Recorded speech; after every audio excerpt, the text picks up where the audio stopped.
はいどうもこんにちは。ブロック大会の準優勝と全国4位にだけはなっちゃダメ。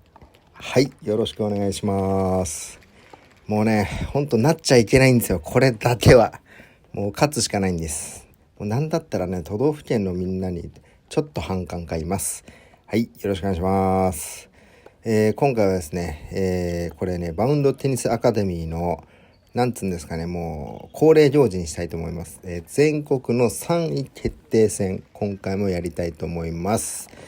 でですね、全国の決勝はあれ見れるじゃないですか。アーカイブで見れるので、見る必要がないんですね。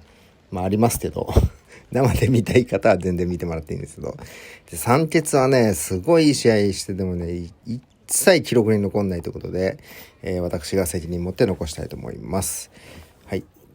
で、ちょっと今回ね、ちょっと一個見てもらいたいのが、審判素晴らしいですね。主審、副審、ともに神奈川なんですが、神奈川だからとかそういうんじゃなくてですね、やっぱ主審のこの見ている姿勢とか、あとこう副審とのこうアイコンタクト、副審もこうスコアボードをこう皆さんに見せつつ、主審へのこう PR、そこら辺をですね、すっごく見てもらいたいです。試合も見てもらいたいですけど、主審副審の動きも見てもらいたいという動きでした。それでは今日も元気にやっていきましょう。